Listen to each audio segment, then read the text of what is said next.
हरे कृष्णा। सही भक्तों का स्वागत है आज की भगवत गीता क्लास में। पहले हम मंगलाचरण करते हैं।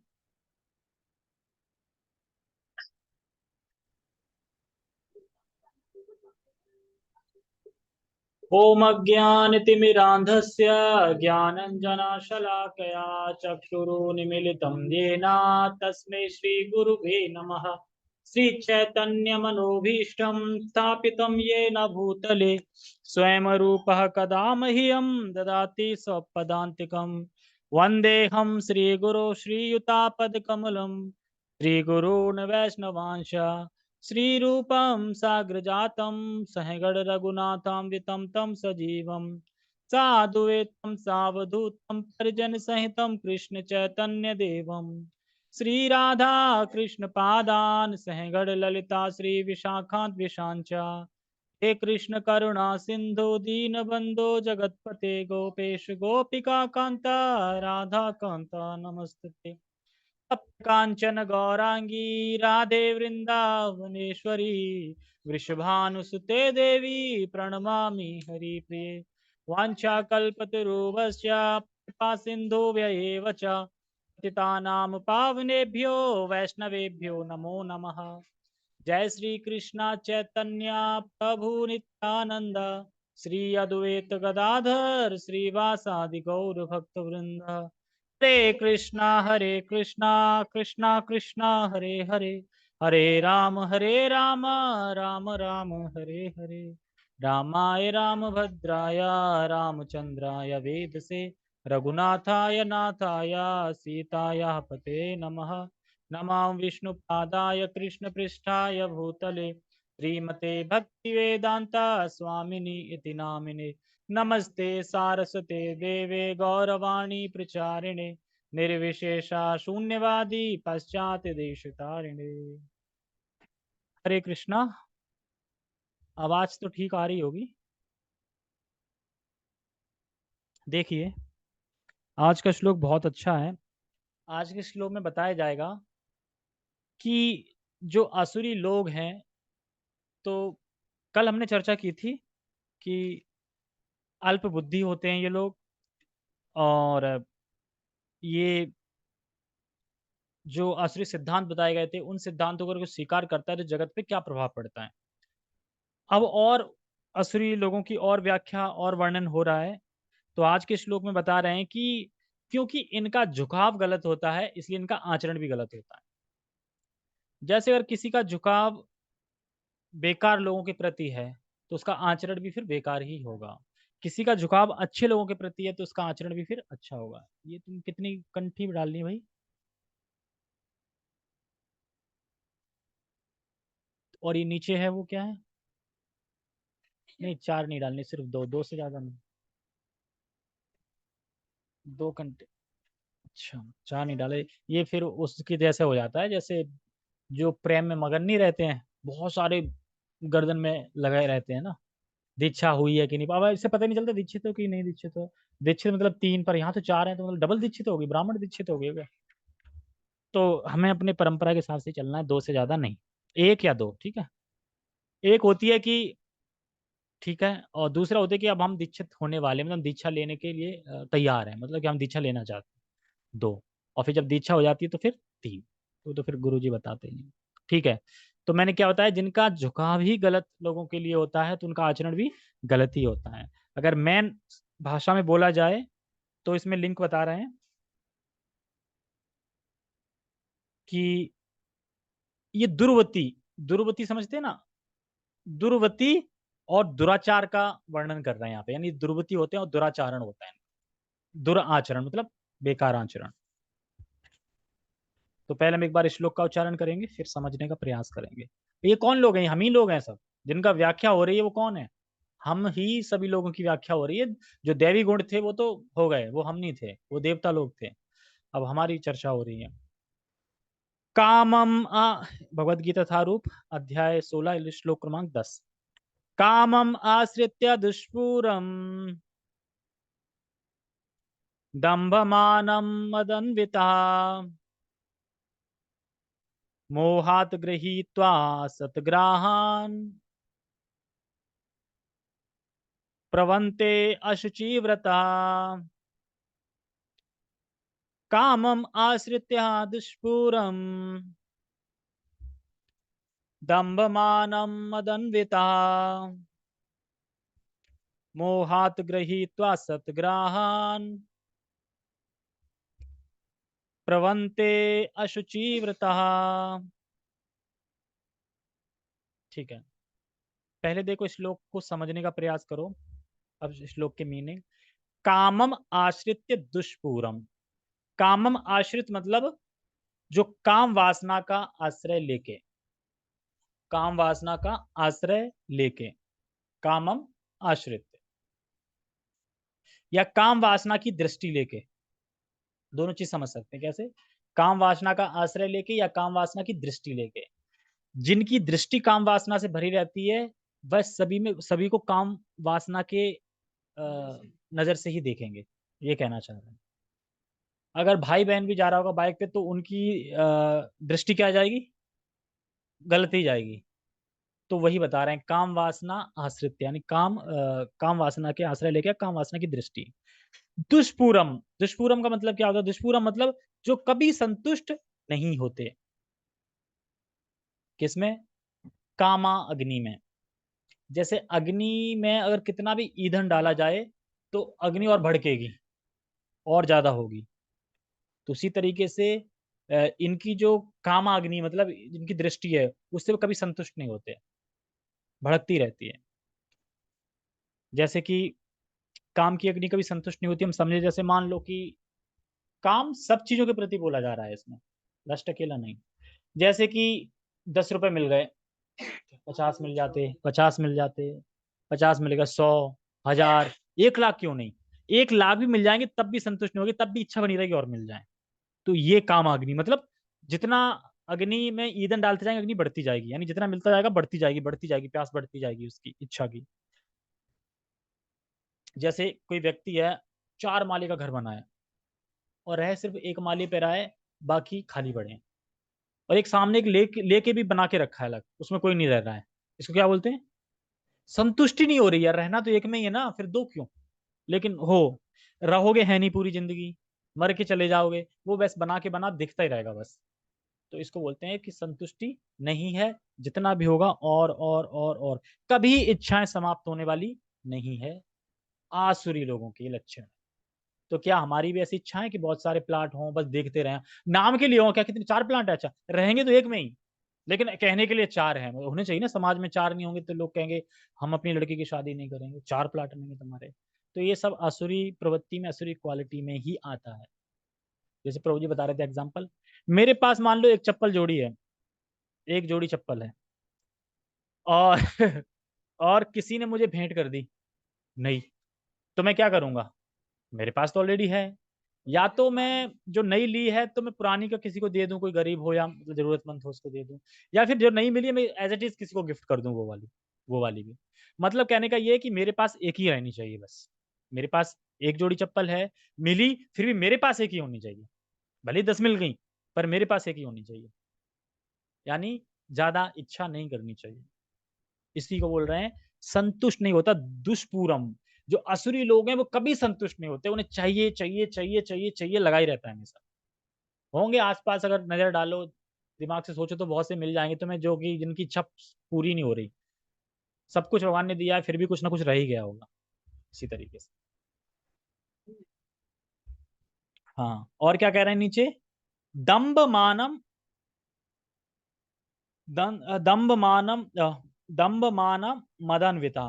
देखो, दम्भ, दम्भ मतलब होता है, पहले ही बताया, दम्भ पहले भी आया था ना। दम्भ मतलब मैं धार्मिक हूं नहीं, लेकिन धार्मिक रूप से जाना जाऊं, इसलिए वह धर्म के कार्य करते हैं, समझे? वह इसलिए धार्मिक कार्य कर रहे हैं, धर्म के कार्य कर रहे हैं, धार्मिक है नहीं लेकिन धार्मिक रूप में जाने जाए कि हाँ मैं भी धार्मिक, क्या धर्म कर रहा हूँ, धार्मिक हूँ, अंदर से नहीं है बिल्कुल भी। तो ये होता है दम्भ। दम्भ ये भी होता है, जैसे मान लो कि कोई व्यक्ति चोरी कर रहा है और बोले मैंने कहाँ चोरी करी, सच में मैंने चोरी नहीं करी। दम्भ कर रहा है, मतलब करने के बाद भी कह रहा है मैंने नहीं करा। जैसे कि ईसाई धर्म में वो कहते हैं कि गौ माता या फिर जो मांस उसमें आत्मा नहीं होती, आत्मा नहीं होती उसमें। प्रभुपाद जी कहते हैं एक बात बताओ, तुम चल रहे हो, फिर पढ़ा होगा तुमने चैप्टर, तुम चल रहे हो, फिर रहे हो, खा रहे हो, पी रहे हो, सेम टू सेम तो गाय भी कर रही है ना, तो ऐसे ही कर रही है। अगर तुम मान लो जब मर जाते हो, मतलब तो शरीर तो सारा बॉडी बॉडी रखा है, फिर तुम हिल डुल क्यों नहीं रहे हो? क्योंकि कोई था, चला गया, तो ऐसी गाय में होता है सेम टू सेम, तो उसमें क्यों नहीं आत्मा होती है? देखो उसमें जो ईसाई जो बाइबल है उसमें साफ साफ लिखा है तू वध नहीं करेगा। तो वो पता क्या कहते हैं इसको, वो कहते हैं कि तू वध नहीं करेगा, इसका मतलब यह है कि इंसानों का वध नहीं करना चाहिए। तो प्रभुपाद जी कहते हैं कि उसमें ये कहाँ लिखा है स्पेशली, मतलब क्लियर करने के लिए कि तू इंसान का वध नहीं करेगा, ऐसा कुछ लिखा है? सिर्फ ये लिखा है तू वध नहीं करेगा बाइबल में, तू वध नहीं करेगा। तो हाँ, मतलब ये खाली मीनिंग लिखा है तू वध नहीं करेगा, तो इससे हम क्या समझेंगे? अरे वध नहीं करना है ना, तो वध मतलब सब जो भी प्राणी है सबका आ गया, लेकिन वो क्या कहते हैं, इंसान का।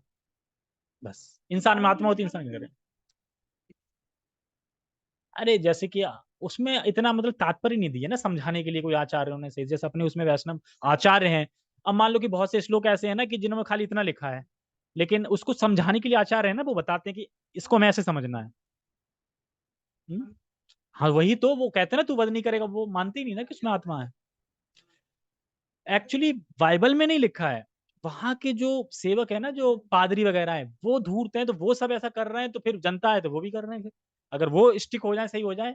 रूपाल जी बोलते हैं पादरी से मिले थे, तो प्रभुपाद जी पादरी से बोले भी थे कि ये सब गलत है, ये आप बंद कर दो, लेकिन उन्हें अच्छा नहीं लगा कि बंद क्यों कर दें, कह रहा हमारे में तो लिखा है। और क्या। अब प्रसाद के रूप में आज मैं एक कथा सुन रहा था, तो नाम जप के ऊपर थी कि अगर हम नाम जप सुन कर रहे हैं, लेकिन वैष्णव अपराध कर रहे हैं या भक्तों के प्रति अपराध कर रहे हैं, तो भले ही तुमने तुलसी आरती तो बहुत गाई, मोराई या विलास विलास कुंज दियो वास्तु, भगवान कहें ठीक है तथास्तु, विलास कुंज तो देंगे पर प्रेत के रूप में। इसीलिए बता रहे थे भक्त था, वृंदावन पहुंच गया, वृंदावन पहुंच गया अकेला, क्या करूं क्या करूं। अब शास्त्र में, हमारे वैष्णव शास्त्र में लिखा है कि जो परिक्रमा होती है, तो वो परिक्रमा सुबह 4 बजे से करनी चाहिए, मतलब रात को नहीं करनी चाहिए परिक्रमा। लेकिन वो शास्त्र वास्त्र नहीं माने, पहुंच गए अकेले वृंदावन। अरे यार क्या करूं, वर्क परिक्रमा करता हूँ। रात को 12 बजे भाई साहब परिक्रमा करने गए, कहाँ की, गोवर्धन की। अब परिक्रमा करने जैसे पहुंचे तो वहां पे, अरे हरि बोल हरि बोल हरि बोल, वहां पे कीर्तन चल रहा है, हरि बोल कर, अरे वैष्णव, वैष्णव मिल गए रात को। अपनी सजाती मिल जाए तो खुशी होती ना, वैष्णव मिल गए। अब वो भी कह रहा अच्छा है परिक्रमा में मजा आएगा, आनंद आएगा। अब खूब परिक्रमा करी। केशी घाट से, केशी घाट पे मिल गए थे, केसी घाट से जगन्नाथ मंदिर तक, वहां तक पहुंचे। और पहुंचने के बाद 4 बजे तक टाइम आ गया, 4 बज गए, मंदिर खुलने का टाइम है, मंदिर खुलने का टाइम है। तो कहते हैं प्रभु जी ठीक है, हम चलते हैं, ठीक है अब चलते हैं। तो कह रहे ठीक है प्रसाद तो लेके जाओ, उसमें से एक बोला अच्छा अच्छा पैक कर दो पैक कर दो, तो जल्दी उन्होंने प्रसाद पैक कर दिया, वो लेके आया, घर आया, प्रसाद रखा, और चप्पल उतारी, सीधा मंदिर। और मंदिर जाके मंगलारती अटेंड करी, और वहां पे लेक्चर भी लिया, लेकिन प्रसाद नहीं खाया। क्यों? प्रसाद तो दिया है ना घर, वो खाऊंगा। और घर आके प्रसाद खोला तो उसमें खून से सना मांस का टुकड़ा रखा। कहाँ से आया वो? यानी कौन थे वृंदावन में? प्रेत थे वो। तो प्रेत कौन बनता है? यही बनते हैं। जिस जो हरे कृष्णा महामंत्र कर रहा है लेकिन भक्तों के प्रति अपराध कर रहा है, वो प्रेत बनेगा, इससे बच नहीं सकते।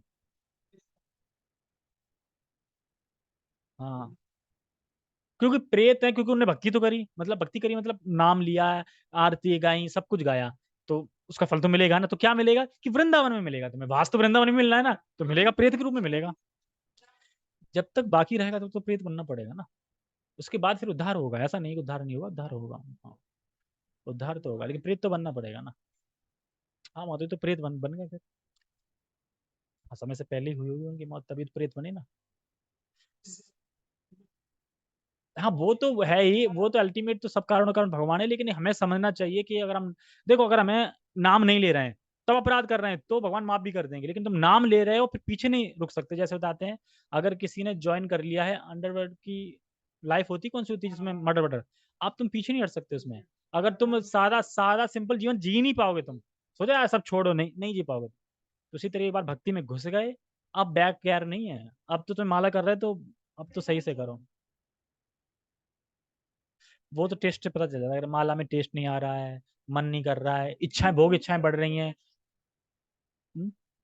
इसी को ये से पता चल जाएगा ना कि मैं अपराध कर रहा हूँ, फिर सचेत हो जाएं, अच्छे से भक्ति करें, अपराध ना करें। वो तो इतना तो पता चल जाता है ना कि हम भक्तों से मिल रहे हैं। सूक्ष्म इच्छा द्वेष है तो सूक्ष्म रूप से तो रहता है ना, पता चल जाता है ना कि ये भक्त मुझे अच्छा नहीं लगता थोड़ा, इतना तो एहसास हो जाता है कि मैं किसके प्रति अपराध कर दिया होगा मैंने। मन का तो पाप नहीं है खैर, लेकिन मन में बार बार आएगा तो वो फिर प्रैक्टिकल भी आ जाएगा फिर। ठीक है, हम इसको समझते हैं। हम कहाँ पे थे? दम्भ। तो दम्भ का मतलब क्या बता रहे थे? कि मैं धार्मिक हूं नहीं, लेकिन धार्मिक कार्य इसलिए कर रहा हूं ताकि मैं धार्मिक माना जाऊं।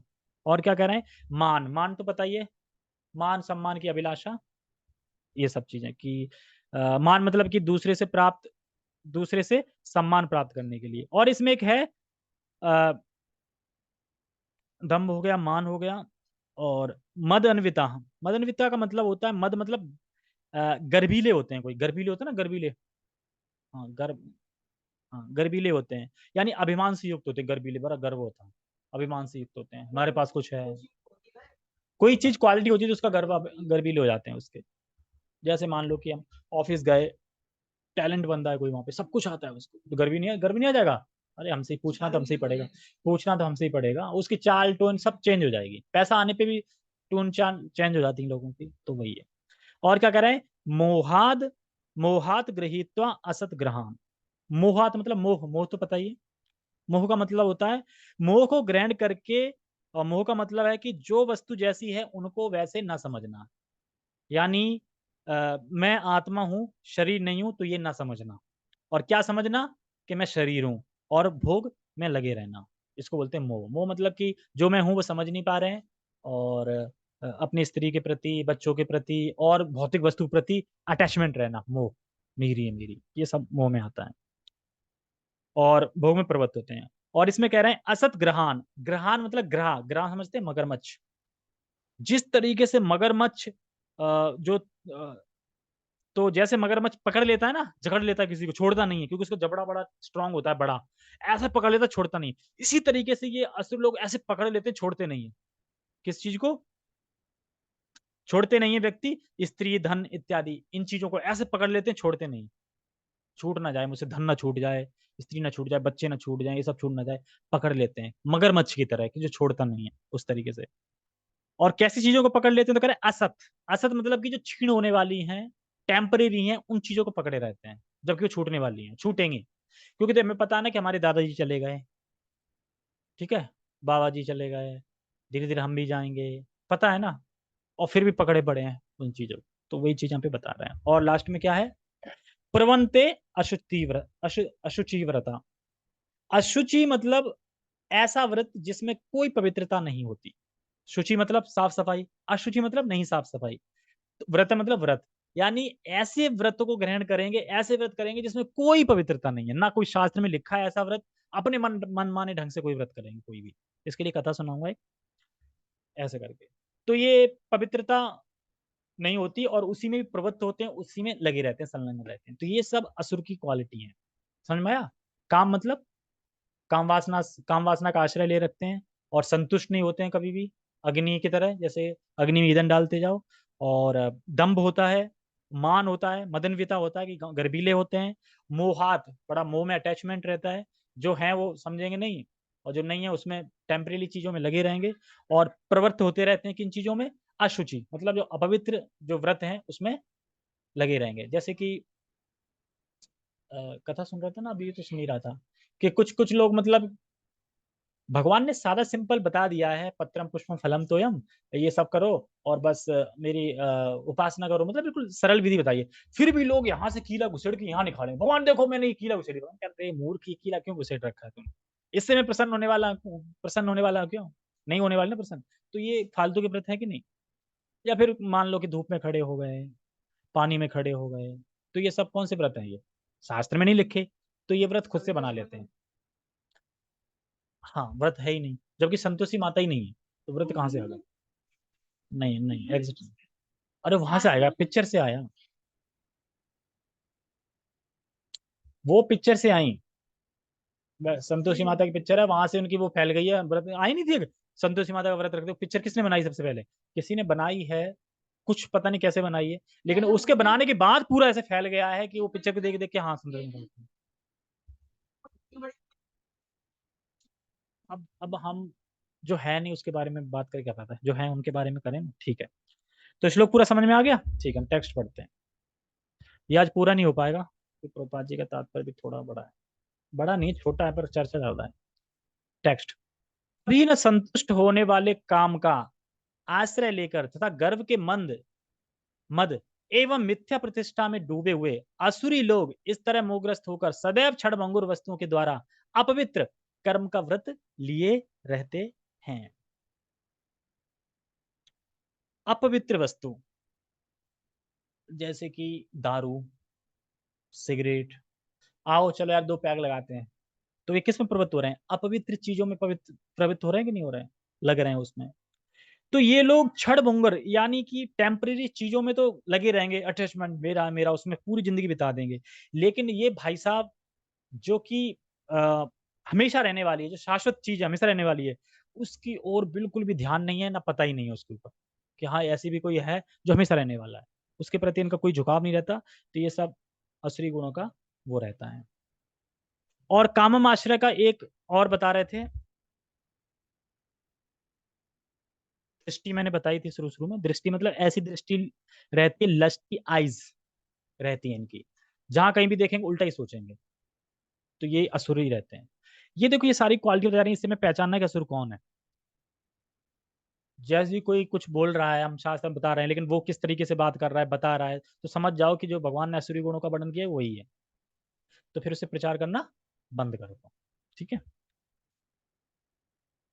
भूख की दृष्टि देखता है। और एक है दुष्पूरम। दुष्पूरम को यहाँ पे प्रभु जी बता रहे थे, यानी कि अतृप्त रहना। वही है, मीनिंग वही है, संतुष्ट नहीं होना, अतृप्त रहना। और उसकी काम वासना कभी तृप्त नहीं होती, बोलेगा दिस इज लास्ट टाइम, और फिर भी अतृप्ति रहेगा। फिर लास्ट टाइम, फिर अतृप्त रहेगा। तो कभी वो संतुष्ट हो ही नहीं सकते, अतृप्ति रहेंगे, यानी दुष्पूरम। दुष्पूरम। दम्भ। दम्भ तो बताइएगा, प्राइड यानी गर्व, गर्वीले होते हैं। मान। मान मतलब झूठा सम्मान की अभिलाषा। तो इसको हम समझ सकते हैं प्रतिष्ठा, जैसे कि नेताओं में होता है। रामलीला का आयोजन हुआ है, रामलीला चल रही है, और फिर बीच हम बोलेंगे अब आ गए हैं हमारे बीच माननीय मंत्री जी, इनका हम स्वागत करेंगे। अब उनका स्वागत में लग जाएंगे लोग, फोटो खींचने का, और रामलीला बंद हो जाएगी। तब तक कुछ देर तक वो डायलॉग वायलॉग चल रहा होगा, रामलीला वो बंद हो जाएगा क्योंकि नेता आ गए ना, उनका स्वागत होगा। अब बताइए कि नेता क्या राम से बड़े हैं? मतलब नेता के आने पर रामलीला बंद होगी? मतलब राम के कैरेक्टर में है तो राम, राम बंद हो गए। तो ये सब किस चीज में आते हैं? उसी में, मान सम्मान, झूठी प्रतिष्ठा, उसमें आते हैं। तो ये झूठी मान की अभिलाषा है। एक है मदन विता। मदन विता बताया था, यानी मद में चूर रहना, अहंकार में चूर रहना। गुरु को छोड़कर, क्लास को छोड़कर फड़ में जाओ तुम, कुछ भी करो हमारी इच्छा पूरी करो, कुछ भी करो हमारी इच्छा पूरी करो। हमारी इच्छा क्या है? जैसा हम चाहें हमारे हिसाब से चलो, नहीं तो हम छोड़ के जा रहे हैं। तो ये क्या है? मद। मद में चूर रहना, अहंकार में चूर रहना। मोहात। मोहात मतलब भौतिक चीजों से अटैचमेंट। और इससे क्या होगा? इससे प्रभुपाद जी लिखते हैं कि भौतिक चीज से अटैचमेंट क्या करती है? अपने निजी ईश्वर का निर्माण कर लेते हैं ये लोग। असुर लोग क्या करते हैं ना, अपना ईश्वर बना लेंगे। कैसे निर्माण करेंगे? और अपने मंत्र बना लेंगे, अपने ही मंत्र बना लेंगे। अपने मतलब अपना कुछ भी मंत्र बना लेंगे, वो लेने लगेंगे। इस तरीके से ये भी असुरी लोग ही करते हैं, अपने मंत्र बना लेंगे। अब गुरु जी ने तो अब दीक्षा दी नहीं है, अब नहीं, गुरु जी ने तो दीक्षा दी नहीं है। अब जब गुरु जी ने दीक्षा नहीं दी है तो हम अपनी संस्था बना लेंगे। होता है ना कि कभी कभी देखा है कि जिसके ऊपर कोई गुरु ही नहीं है, वो लोग कौन होते हैं? असुरी ही में काउंट हो रहे हैं वो लोग। गुरु है ही नहीं, खुद ही संस्था बना ली, खुद ही चेले बना ली, खुद ही बैठ गए, खुद ही मंत्र बना लिया और वही दे रहे हैं सबको। मंत्र काम कब करता है? ब्रह्मा से नारद, नारद से वेद व्यास, वेद व्यास से मध्वाचार्य, ऐसे करके जो प्रणाली में आता है वो मंत्र है, वो काम करेगा। अब मैं खुद ही गुरु बन जाऊं, खुद ही संस्था बना लूं अपनी और बोलूं ठीक है, ओम नमो भगवते वासुदेव मैंने दिया आपको, अब मंत्र काम करेगा वो? क्यों नहीं करेगा? अरे मैंने कहा परंपरा से लिया क्या? मैंने मैंने खुद ही बना लिया, खुद ही दे रहा हूँ, मेरे ऊपर है ही नहीं कोई। ऐसा करते हैं। तो वही है ना, तो सारा है। तो इसी तरीके से इसमें बता रहे हैं, तो यही बोल रहे हैं मोहात। और क्या करते हैं ये? गुरु जी अगर दीक्षा नहीं दे रहे तो खुद ही बना लेंगे संस्थाएं, और गुरु बन जाएंगे, मतलब खुद ही गुरु बन जाएंगे इस तरीके से। और कहना है अशुचि। अशुचि, ये 7वां पॉइंट है। स्त्री संग, मदिरा, पान, धूत, कीड़ा, मांस खाना, प्याज, लहसुन, चाय, कॉफी, इन सब के पीछे अटैच रहते हैं ये लोग, रहते हैं ये लोग असली लोग। चाय कॉफी लाज प्यासन स्त्री धूत कीड़ा ये सब इसी में तो रहते हैं, इसी में लगे रहते हैं। मैं ये नहीं कह रहा हूँ कि सारे लोग सारी चीजों में, हर लोग किसी ना किसी एक चीज में तो लगे ही होंगे इस तरीके से। और कहना है व्रता, व्रता मतलब कि ऐसे लोग अपनी इच्छा से व्रतों का निर्माण करें। जैसे अनशन, अनशन सुना है? कौन से शास्त्र में आया कि अनशन करो? भगवान ने बोला मेरे लिए अनशन की वो करो, खुद निर्माण कर लें व्रत। आज हम अनशन पे बैठेंगे, पूरे दिन कुछ नहीं खाएंगे, बैठ नहीं जाते अनशन पे, रोड पे बैठ जाएंगे, तो ये कौन सा व्रत है भाई? और हो सकता है कि पर्दे के पीछे खा रहे हो। कौन देख रहा है? खा रहे हैं बिल्कुल, कौन रहता है? सब दिखाने के लिए होता है। तो पर ये शास्त्र कहते हैं ये आसुरी व्रत है। और क्या है? एक है संपत्ति संचय, ये बहुत भयंकर है। संपत्ति संचय, ज्यादा प्रॉपर्टी को इकट्ठा करना, ये लोग भी असुर लोग करते हैं। ज्यादा प्रॉपर्टी को इकट्ठा करना। कितनी प्रॉपर्टी होनी चाहिए? जैसे मैंने शुरू में बता दिया था, जैसे कि एक जोड़ी चप्पल जूता, किसी ने दे दिया तो डोनेट कर दिया, यानी हमारे पास एक ही रहेगा, उसी तरीके से। तो ये संचय करने की जो प्रवृत्ति है ये आसुरी प्रवृत्ति, याद रखना। संचय करने की मतलब कि और है उतने पे रुक जाओ, पर इच्छा ना हो, मिल जाए भाग्यवश वो बात अलग है।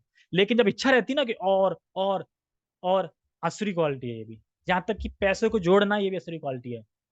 पैसे आपातकालीन के लिए 50% पैसे जोड़ सकते हैं, जैसे कुछ बैंक बैलेंस होना चाहिए, लेकिन जो जोड़ते रहता है ना, और लाख 2 लाख 10 लाख 20 लाख जोड़ जोड़ जोड़, ये सब आसुरी प्रवृत्ति में आता है। जोड़ना, जोड़ना मतलब क्या है? तुम इच्छा है ना, इच्छा खत्म नहीं हो रही ना तुम्हारी, जोड़ना जोड़ना जोड़ना, इच्छा इच्छा इच्छा इच्छा इच्छा आती जा रही, ये भी आसुरी क्वालिटी है। थोड़ा बैंक बैलेंस हो तो भगवान और बाकी भगवान की सेवा में बहुत जरूर लगाना चाहिए। वरना तो जब मृत्यु आएगी, पूरे जीवन भक्ति करते रहे, भगवान मिले नहीं, ये सब तो धोखा हो गया, हमें तकलीफ दे दी, बुखार दे दिया, ये दे दिया, वो दे दिया, तो कहेगा कि तुम इच्छा तुम्हारी कम हुई, जोड़ते जोड़ते भगवान को दिया तुमने। 50,000 की सैलरी है और जन्माष्टमी दे रहे हैं 50 रुपए, भाई साहब बताओ। ये तो दिया क्या? दिया भगवान ये देख रहे हैं कि भगवान को 50 रुपए से कोई मतलब नहीं है। भगवान को तुम 10,000 रुपये दोगे, उससे भी भगवान को कोई वो नहीं है। भगवान खाली ये देखते हैं तुम सरेंडर कितना हो और तुम दे कितना रहे हो, मतलब तुम्हारे पास कितना है, तुम मुझे कितना दे रहे हो, बस। भगवान को पैसे की जरूरत है कि वो तो लक्ष्मी है उनके पास बहुत। तो वो खाली ये देख रहे हैं कि ये दे कितना रहा है। अच्छा, इसके पास 1,000 रुपए हैं, 10 दे रहा है, यार बहुत दे रहा है ये तो। 1,000 में से 10 देना बहुत हो गया ना। 50,000 में से 50 दे रहा है, क्या दे रहा है? कुछ नहीं दे रहा है ये। तो भगवान सब नोट करते हैं कि कौन कितना दे रहा है, मतलब कितना कमा रहा है और मुझे कितना दे रहा है, ये देखना है। तो ये सब है। तो इसीलिए हमें जन्माष्टमी में, यात्राओं में सेवा देनी चाहिए। नित्य सेवा इसीलिए चली जाती है कि ताकि हम नित्य सेवा दे सकें। और क्या है? 10वां पॉइंट है सदैव चिंता में रहना। किस बात की चिंता? करना क्या है, क्या होगा, क्या करें, ऐसे कैसे हो गया, मुझे क्यों तकलीफ मिल गई, वो मुझसे उल्टा कैसे बोल गया, हमने तो उससे कुछ नहीं बोला था। तो इन सब में क्या है? चिंता में ना रहना। ठीक है, परिस्थिति, बस उसने मुझे गलत बोल दिया, भगवान की इच्छा थी, ये सब करके अपने भक्ति में आगे बढ़ते रहना चाहिए। ठीक है। और 11वां है जीवन का चरम लक्ष्य है इंद्रिय भोग। ये आसरी लोगों का है, आसरी लोगों का वर्णन चल रहा है ना। तो जीवन का परम लक्ष्य क्या है? इंद्रिय भोग। और यही है ना, जो भक्त नहीं है उनके जीवन का परम लक्ष्य क्या है? इंद्रिय भोग के अलावा सिर्फ इंद्रिय भोग ही है। कैसे? कभी भी टाइम मिला थोड़ा भी, आंखों को क्या दिखाएंगे? मूवी। कानों को क्या सुनाएंगे? गाने, फिल्मी गाने। तो ये क्या है? इंद्र तृप्ति, जीवन का परम लक्ष्य है। कान से गाना सुनेंगे, और मान लो कि डिवोटी भी बन गए, और बहुत दिनों से मन भड़क रहा था कहीं जाने के लिए, और मिल गया समय अकेले जाने के लिए, एक ड्रेस अलग से बनवा के रखी है घूमने के लिए, बढ़िया काला चश्मा सब कुछ, कंठी माला थोड़ा छुपा ली, और बाहर से खा रहे हैं, खूब इंजॉय कर रहे हैं। ये भी असुरी क्वालिटी में ही आएगा, अगर आप डिवोटी होने के बाद भी ऐसा कर रहे हैं तो। मतलब कि फिर तो प्रॉपरली भक्तों के संग जाओगे, कोई बाहर से चीज नहीं खाओगे, मतलब प्रॉपरली ऐसे करके। और एक पॉइंट क्या है? 12, ये पॉइंट है मृत्यु के बाद जीवन पे अ, विश्वास नहीं। ये भी असर लोग करते हैं। अरे किसने देखा है मृत्यु के बाद? है, अरे खाओ पियो ऐश करो, यही जिंदगी है, ऐश करो यार, जस्ट चिल। किसने देखा है नर्क होता है, स्वर्ग होता है? तो ये लोग कौन है? तो हमें असुरों की क्वालिटी में चेक करना चाहिए कि 26 असुरी बहुत सारी क्वालिटी इसमें आ रही ना। अच्छा, ये बोल रहा है यानी शास्त्र में श्रद्धा नहीं, यानी ये असुरी क्वालिटी, अब समझ जाओ, हाँ ठीक है, प्रचार बंद कर दो उसे।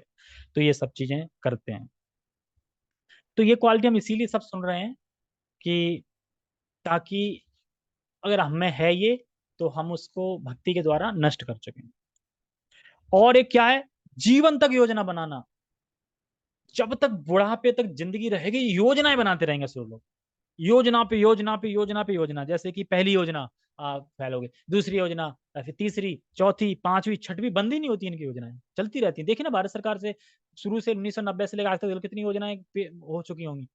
योजना की योजना आती रहती ना, ये योजना, लाडली योजना, सुकन्या योजना, ये योजना, वो योजना, चलता ही रहता है कुछ ना कुछ योजना। जैसे प्रभु जी से बता रहे थे इसमें। और ये संतुष्टि नहीं होंगे, योजना तुम संतुष्ट नहीं होगी। जैसे कि पहले रोड बनाई, चलने में दिक्कत हो रही थी ना, तो रोड बना दी, अच्छा फिर कार बना दी, अच्छा और महंगी कार बना दी, और महंगी कार बना दी, ज्यादा महंगी बना दी, अब ट्रैफिक लग गया, ओहो अब चलो मेट्रो बना देते हैं, नहीं ट्रैफिक के बाद फ्लाईओवर, फ्लाईओवर बनाते हैं, फ्लाईओवर पे भी जाम लग गया, अच्छा अब क्या करें, और योजना, अब मेट्रो, ठीक है मेट्रो आ गई, अरे मेट्रो भी भड़दड़ मचने लगी, मेट्रो में भीड़ होगी, अच्छा अब मेट्रो के ऊपर, और विदेशों में देखा कि मेट्रो ऊपर एक बसें वैसे आती हैं, चलती हैं वैसे के ऊपर, अब वो बना दी, उसमें भी नहीं बनता, तो उसमें भी मतलब वही दिक्कत। तो ये सब चीजें हैं, कितनी भी योजना बनाते जाओ संतुष्ट नहीं होंगे। जैसे पहले चिट्ठी भेजते थे, चिट्ठी डाक द्वारा, इस सब जा रहा, तब दिक्कत थी, चिट्ठी पहुंची कब पहुंचेगी, कब पढ़ेंगे, पता नहीं चल रहा है यार, कुछ होता है ये वो। तो फिर आगे चल के आ गया पेजर, आ गया पेजर, मतलब चिट्ठी से फास्ट और जल्दी मैसेज पहुंचना। फिर फोन भी आ गए वैसे, घंटी वाले, घंटी वाले टेलीफोन आ गए, डब्बा वाले। अरे अभी भी कमी है कुछ। हाँ फिर और योजना, क्या योजना, फिर ईमेल चालू कर दिया, ईमेल भी आ गया, ईमेल का फिर स्मार्टफोन आ गए, फिर और स्मार्टफोन आ गए कि अब तो ये भी नहीं सोचे कि फेस टू फेस बात होने लगेगी। अब लास्ट में आके क्या होता है, यार सबसे बड़ा वैराग्य तो है फोन से दूर रहना। अब तो यही है ना, फोन से दूर रहना। तो यार पहले से ही था चिट्ठी वाला। तो इतनी सारी योजना बना बना के लास्ट में क्या होगा, संतुष्टि नहीं हो रही यार, इससे भी दिक्कत है। तो संतुष्ट हो ही नहीं सकते, तो पहले ही सही थे। तो ज्यादा योजना बनाना ये भी आसुरी गुण है। ठीक है, पढ़ लूँ एक थोड़ा टीका और समाप्त कर दूं, छोटी सी है। और इसमें एक वर्ड आया था असत ग्रहण, आया था, ग्रहण मतलब मगरमच्छ, असत मतलब टेम्परेरी, का अर्थ है कि दुष्ट मगरमच्छ या भौतिक संपत्ति, अर्थात धन, स्त्री, इन सब चीजों को वो पकड़ लेते हैं, जैसे मगरमच्छ पकड़ लेता है। मगरमच्छ किसी को पकड़ लेना छोड़ेगा नहीं, फिर वो, उसका जबड़ा बड़ा स्ट्रांग होता है, छोड़ता नहीं। जैसे कि और ये क्या करते हैं, और ये धन स्त्री में आसक्त रहते हैं, और वृथा के, मैंने बताया ना कि व्रत पैदा कर लेते हैं। जैसे कथा आती है वृतासुर की, वृतासुर था, तो ये चाह रहा था कि यार कुछ बना जाए लाइफ में, असुर था। तो ये जाता है, तो जैसे नारद जी मिलते हैं, नारद जी से पूछता है जी ये बताओ कौन से भगवान जल्दी प्रसन्न हो जाते हैं, मतलब जानता है भगवान, मतलब कौन जल्दी प्रसन्न होता है मुझे बताओ, तपस्या करनी है मुझे पावर चाहिए। तो नारद जी कहते हैं यार अब इसको मैं क्या बताऊं, अभी विष्णु के बारे में बताऊंगा समझेगा तो है नहीं, फिर ही बता देता हूं कर्तव्य मेरा। देखो सबसे अच्छी तपस्या तो विष्णु की है, लेकिन विष्णु जल्दी प्रसन्न नहीं होते। जो जल्दी प्रसन्न हो वो बताओ, फिर तो शिव की कर लो तुम, शिव ही जल्दी प्रसन्न होते। अच्छा ठीक है। अब भाई साहब ने ना कोई शास्त्र पढ़ा ना कुछ पढ़ा, और कैसे कर रहे हैं पूजा, बैठ गए, यज्ञ कुंड बना लिया, और अपने मांस को काट के उसमें स्वाहा स्वाहा कर रहे हो, ओम शिव नमः, मतलब अब बताओ कहाँ लिखा है ये। अब मांस काट रहा है, उसमें डालता जा रहा है, काट काट काट के पूरा मांस खत्म हो गया, गर्दन की बारी आ गई। अब गर्दन काटने पे आया, शिव जी कह रहे हैं यार कैसा भक्त है, वो प्रेम से नहीं आ रहा है कि प्रेम भाई बड़ा प्रेम हो वृतासुर के लिए, कह रहे यार, फिर आते हैं कि चलो यार मर ना जाए मेरी वजह से, प्रसन्न हो जाते हैं, आज दर्शन देते हैं। हाँ आ गए हम, कह रहे बस ये बताओ तुम ये सब क्या कर रहे हो, मैं तो बेल पत्र से, जल से प्रसन्न हो जाता हूँ, ये तुम क्या अपना मांस काट के डाल रहे हो उसमें। खैर चलो ठीक है, अब बोलो क्या करना। लेकिन शिव अकेले नहीं आए थे, पार्वती के संग आए थे। अब उसकी नजर पार्वती पे चली गई। अब जैसे ही पार्वती ने, इतनी खूबसूरत, कैसे मिलेगी, कह रहा जब तक ये इंसान है ना तब तक मुझे पार्वती नहीं मिल सकती, क्या मांगो, कह रहा शिव मुझे वरदान चाहिए कि मैं जिसके सर पे भी हाथ रखूं वो भस्म हो जाए। शिव ने कहा ये तथास्तु, और शिव जी के पीछे ही दौड़ पड़ा। क्यों, पार्वती चाहिए ना। तो स्त्री से मतलब एक तो व्रत अपने मन के ढंग से कर रहे हैं, और दूसरा स्त्री, अब ये चाहिए।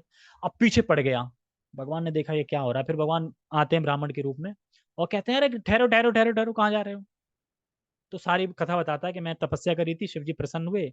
तो वो कहते हैं अरे यार तुम भी मूर्ख बन गए, क्यों मूर्ख बन गए, एक बात बताओ, जब से दक्ष ने श्राप दिया है ना शिव को, सारा उसका तप अब सब खत्म हो गया है, कोई उसका वरदान काम नहीं करता। तुम्हें उल्लू बना दिया, टेस्ट करके देख लो, नहीं तो लगाओ, कहाँ टेस्ट कर दो, अपने गर्दन पे। कह रहा उल्लू समझा क्या, मैं राक्षस हूँ पर उल्लू नहीं हूँ, मैं असुर, अपने सर पे क्यों करूँ। कह रहा अरे यार एक बात बताओ, अगर इसमें तेज होगा तो दूर से कर लो ना, दूर से कुछ तो आएगा ना, आग वाग कुछ तो आएगी ना, भस्म होने की शक्ति आएगी। कह रहा हाँ ये ठीक है, करता आया कि नहीं आया, और करो ना आया, आया, लास्ट धर देता है, भस्म हो जाता है।